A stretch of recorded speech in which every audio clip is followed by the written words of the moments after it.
I've been keeping angelfish for the past year now. I made this video to share what I've learned and how it compares to the common advice found online.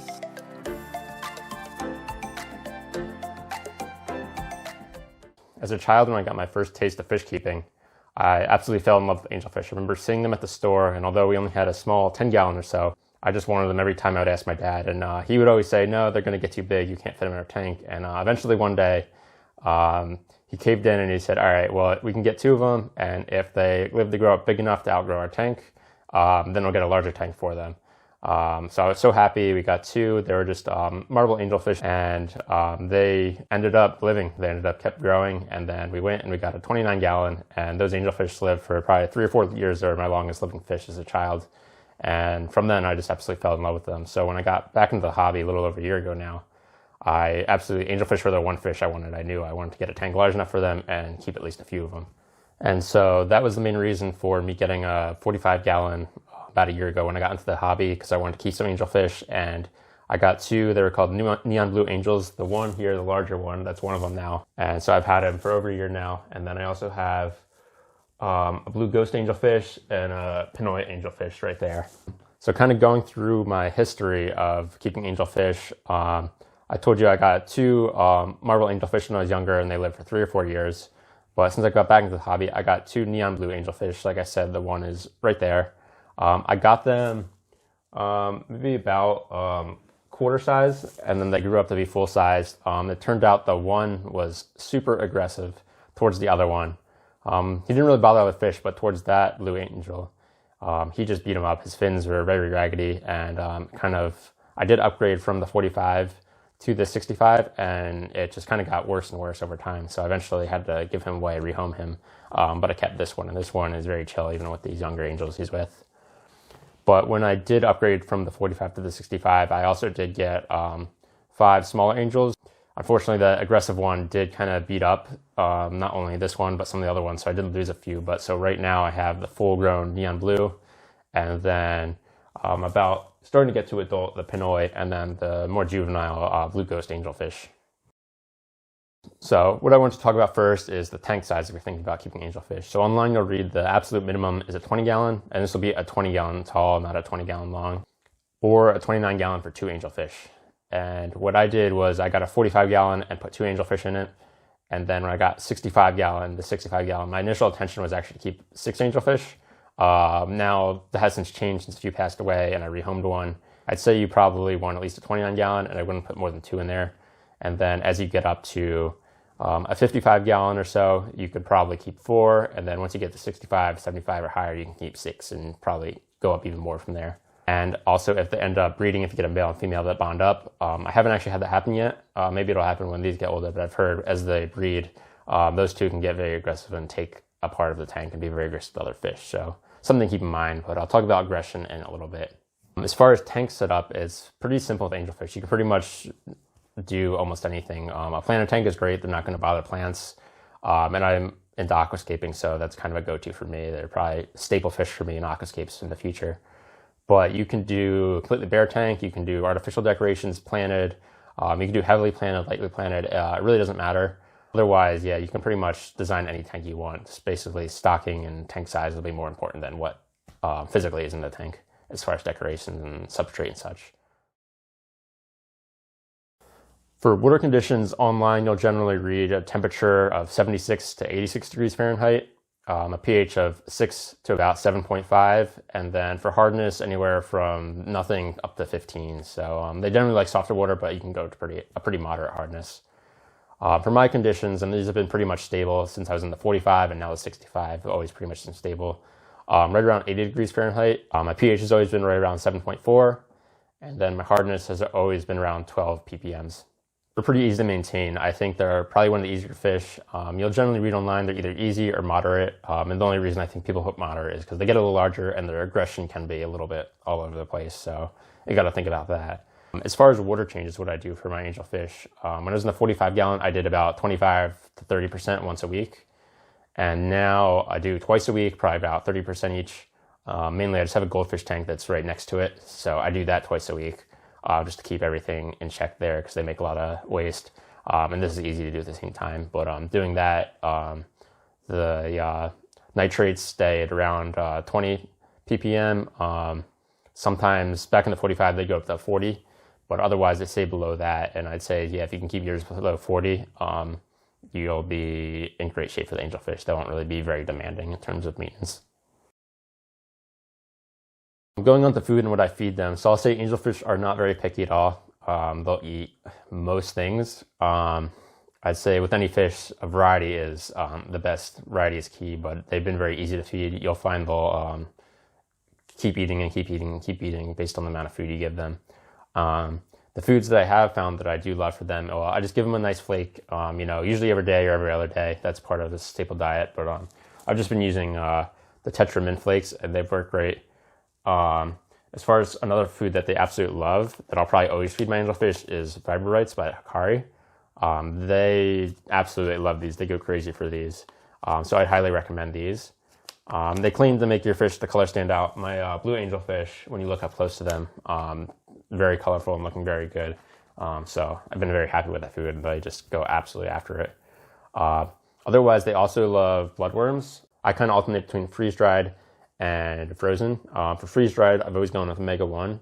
I just had good ratings online, and they love them, so I haven't had any problems. So I definitely recommend these. But there's a few other brands that are probably pretty much the same. Or you can actually do the same brand for frozen. I don't have any right now to show you, but you can just, I'll put a link to it and show it on the screen, but you can just get that at like Petsmart or probably most local fish stores. Some sell frozen, some don't, but they go absolutely crazy for that. They love that. So if you can get some frozen, I recommend, feeding them once or twice a week. They're a bit more expensive, but they'll love it. And then the other food I've had was when I got my small angelfish from Angel Mania online, and I have a video I'll link to here showing me unboxing them. And I plan to do a long-term review once they're actually fully grown up. But I got these Miracle Mini Bites, and they're recommended for juvenile angels, and they absolutely loved them. And I still feed them here and there because my one's smaller, but they love these, and I think they worked out great. The ones I have are looking very healthy. And I'll link to all these foods below if you want to buy any of them. For growth of the angelfish, they tend to get, online you'll read about 6 inches. I'd say tall-wise, they get to 6 inches, and then lengthwise, they get anywhere from 4 to 6 inches. Really depends if you have veil or not. If you don't have veil, probably around 4 inches. I have seen some at stores that get even larger.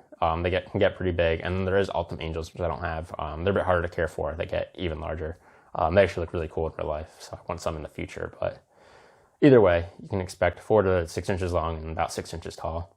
Compared to other fish, I'd say they grow pretty significantly quicker than other fish. Like my rainbow shark grew pretty slow. Clown lynchers grow very, very slow. But you can expect, I think, if you get a juvenile in a year, it'll probably be pretty much full grown. I will say once they get past quarter, maybe towards $half size, like this Pinoy one, they start to really shoot up in size, and you can notice it pretty quick.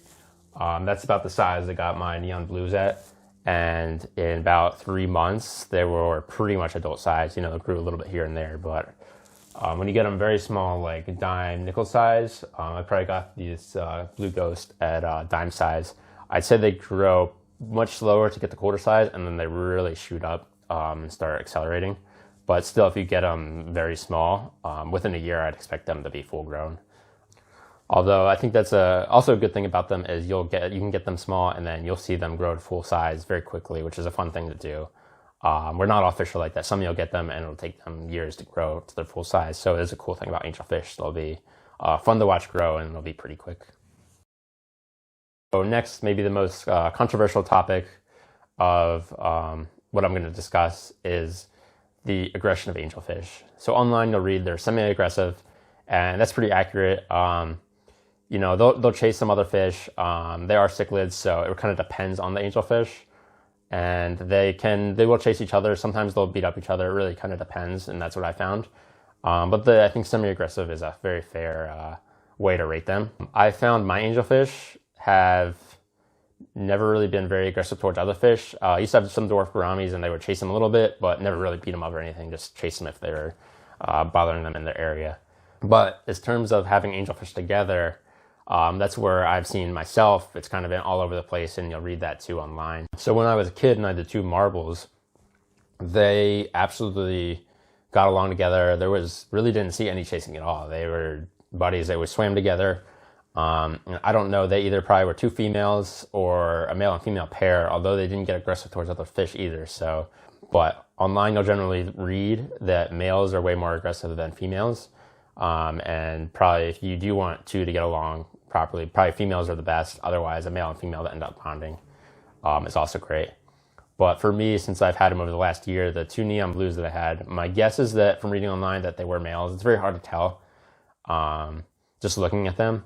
But they pretty much, as they were younger when I first got them, they were fine. And as they started to get to adults, they would battle. And when they were full adults, they would pretty much just go at each other all day. And then eventually the one easily became the dominant and was winning all the fights and pretty much beat up the one I have now pretty badly. His fins got pretty messed up when we were really whittling down. And then I decided, okay, I have to rehome the other one.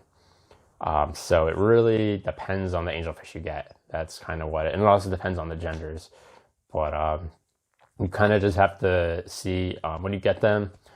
It might make more sense to get them from a local fish store versus like a box store, because you can ask them when you're getting them, do you guys take fish back if they end up being too aggressive or such? Because there is a chance you might have to rehome them.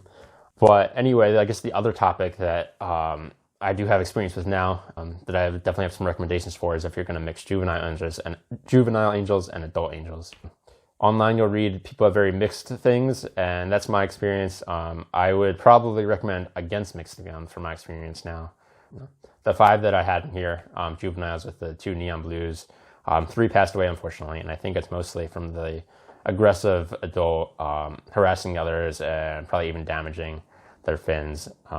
So that's kind of unfortunate. So I wouldn't mix them again. If I could redo this, yeah, I would have probably just got like a small 20-gallon or something to let them grow up and let them get at least until like quarter, $half size. And I'd say probably if you're going to mix angelfish that didn't grow up together, put them together as adults. And even so, just raising them all together is probably the best move. So my recommendations for someone thinking about getting angelfish is they're a great community fish or for planted tanks. I don't think they really bother other fish. If they are too small, like neon tetras, they might eat them. But other than that, they are great in a community, in my opinion. And the aggression, I think, will be mostly between angelfish, if anything. And if you have a planted tank or an aquascape that's large enough, they're great. They won't bother the plants, and they look amazing next to it. One thing to keep in mind, as I said before, is they can be aggressive towards each other, and you might just get a bad pair, like I did for my 2 neon blues. And you might either need to rehome one of them or split them up.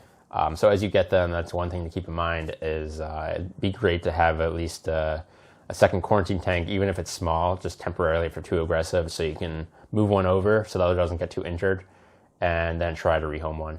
But overall, they're very easy to take care of. I think they're a great mid-sized kind of fish, larger than your typical community fish, but not going to get too large that you need a gigantic tank.